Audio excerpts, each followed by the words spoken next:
வணக்கம். ஆங்குலருடைய அடுத்த வீடியோவுக்கு உங்களை வரவேற்கிறேன். இது என்விரான்மெண்ட் ஃபைல் environment.ts எப்படி யூஸ் பண்ணணும் அப்படின்னு ஒரு ஃபைல் நம்மளுடைய சப்ஸ்கிரைபர் ஒருத்தர் கேட்டிருந்தாரு. அதனால் இந்த வீடியோ ரெடி பண்ணுறேன். ஆங்குலர் அப்ளிகேஷனில் ஒரு கான்ஸ்டன்ட் வேல்யூ இருக்குது அப்படின்னு வச்சுக்கோ.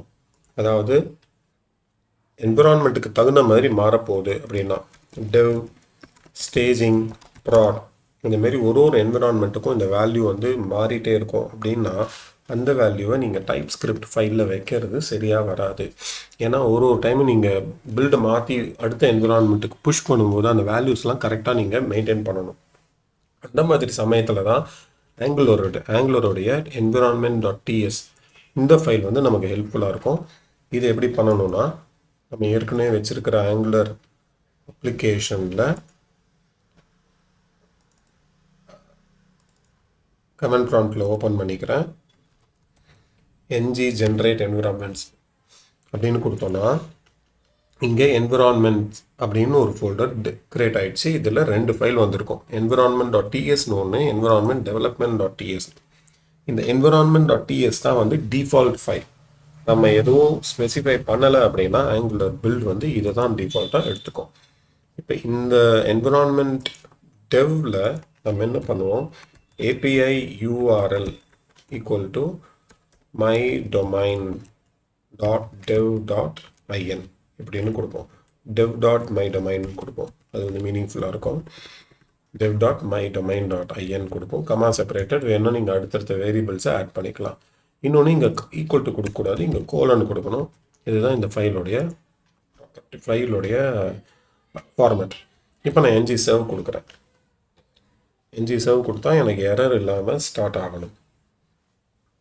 ஓகே, ஸ்டார்ட் ஆயிடுச்சு.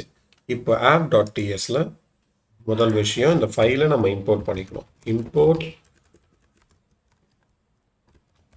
environment ஃப்ரம் கரண்ட் டைரக்டரியிலேருந்து ஒரு லெவல் வெளியில் என்விரான்மெண்ட்ஸ்குள்ளே போய் என்விரான்மெண்ட் இதுதான் நம்மளுடைய ஃபைல்.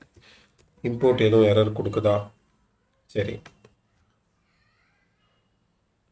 இது வேறு ஏதோ வார்னிங் வந்துட்டுருக்கு. அது என்னன்னு செக் பண்ணேன். It's part of TypeScript compilation but it's unused. சரி, ஆமாம், இது யூஸ் பண்ணலை அப்படின்னு சொல்லுது. ரைட்டு.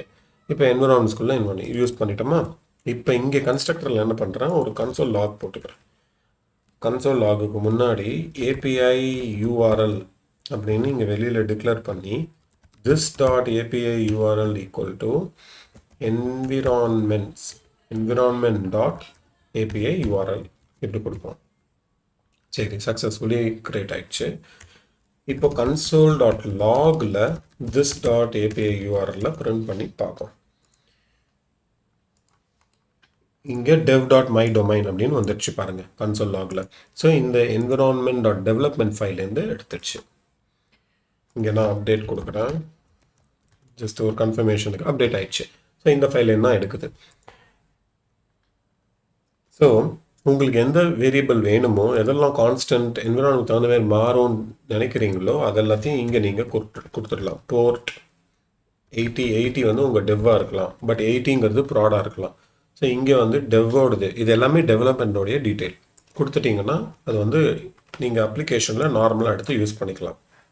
சரி, இப்போ உங்களுடைய டெவலப்மெண்ட் முடிஞ்சிடுச்சு. அடுத்தது என்ன பண்ணணும், பில்ட் பண்ணணும். ஸோ ng பில்ட் அப்படின்னு கொடுத்தீங்கன்னா உங்களுக்கு கம்பைலர் ஒரு எரர் கொடுத்துரும். என்ன எரர்னு பார்ப்போம்.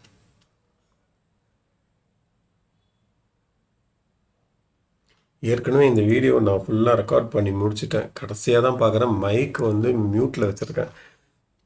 சரி, திரும்பி ரெக்கார்ட் பண்ணிகிட்ருக்கேன். சரி, இப்போ API URL டஸ் நாட் எக்ஸிஸ்ட்னு வருது. இது ஏன் வருது அப்படின்னா ஆங்குலர் ஜேசனுக்கு போனோன்னா நமக்கு அதில் ஆன்சர் கிடைக்கும். ஆங்குலர் ஜேசனில் பார்த்தீங்கன்னா நம்ம ng serve தான் இவ்வளோ நேரம் கொடுத்தோம். ng serveோடைய டிஃபால்ட் கான்ஃபிகரேஷன் பார்த்தா டெவலப்மெண்ட் இருக்குது. இந்த டெவலப்மெண்ட்டுக்குள்ளே போனீங்கன்னா இங்கே ஃபைல் ரீப்ளேஸ்னு ஒரு டேக் தானாகவே ஆட் ஆகிருக்கு. ஸோ environment.tsக்கு பதிலாக environment development TSஐ ஓவர் ரைட் பண்ணி தான் இந்த ng serve நடந்துகிட்ருக்கு. ஸோ environment TSல நம்மக்கிட்ட இந்த என்ட்ரி இருக்கிறதுனால எரர் வரல. இப்போ ng build கொடுக்கும்போது என்ஜி பில்டோடைய மேலே பார்த்தோன்னா எந்த விதமான கான்ஃபிகரேஷனையும் மாற்றலை. இது வந்து ப்ரொடக்ஷன்னே இருக்குது. அப்போ டிஃபால்ட் நான் என்ன சொன்னேன், என்விரான்மெண்ட் டாட் டிஎஸ் தான் எடுத்துக்கோன்னு சொன்னேன். அப்போ என்விரான்மெண்ட் டாட் டிஎஸ்க்குள்ளே அந்த என்ட்ரி இல்லை. ரொம்ப குழப்பிட்டானா? சிம்பிளாக சொல்லணும்னா என்விரான்மெண்ட் டெவலப்மெண்ட் டாட் டிஎஸ் வந்து என்ஜி சர்வில் எடுத்துக்கிட்டு இருந்தது. என்விரான்மெண்ட் டிஎஸ் வந்து ப்ராடக்ட் எடுக்கும்.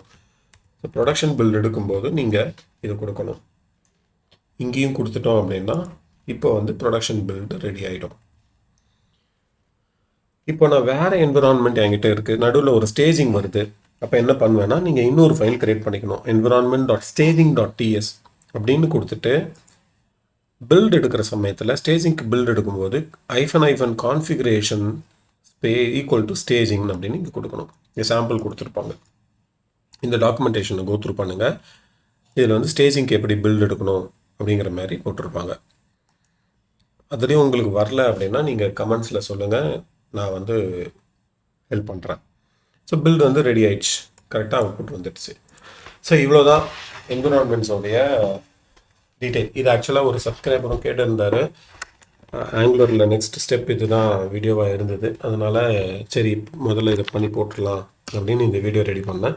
ஸோ என்விரான்மெண்ட் டாட் டிஎஸ் அப்படின்னு ஃபைலை க்ரியேட் பண்ணிவிட்டு அந்த ஃபைலை நீங்கள் எங்கே வேணாலும் யூஸ் பண்ணி அந்த டேட்டாவை யூஸ் பண்ணிக்கலாம். என்ன பியூட்டினா ஆட்டோமேட்டிக்காக ஆங்குலர் வந்து டெவ் பில்ட் எடுக்கும்போது டெவ் ஃபைல்லேருந்து டேட்டாவை எடுத்துக்கும், ப்ராட் பில்ட் எடுக்கும்போது ப்ராட் இல்லை வேறு ஒரு ஸ்டேஜ் என்விரான்மெண்ட் இருக்குது அப்படின்னா ஆட்டோமேட்டிக்காக அந்த ஃபைலை வந்து ரீப்ளேஸ் பண்ணிவிடும். நமக்கு ஒர்க்கே கிடையாது.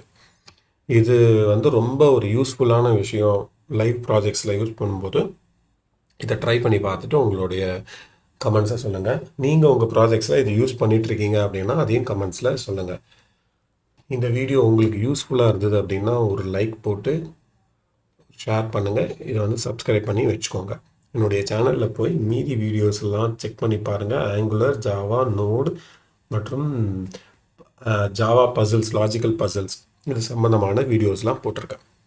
வீடியோஸ்லாம் பிடிச்சிருந்ததுன்னா ஒரு கமெண்ட் கொடுத்தீங்கன்னா எனக்கு வந்து மோட்டிவேஷனலாக இருக்கும் அடுத்த வீடியோ ரெடி பண்ணுறதுக்கு. சரி, மீண்டும் அடுத்த வீடியோவில் சந்திப்போம். அது வரைக்கும் டேக் கேர். Bye bye.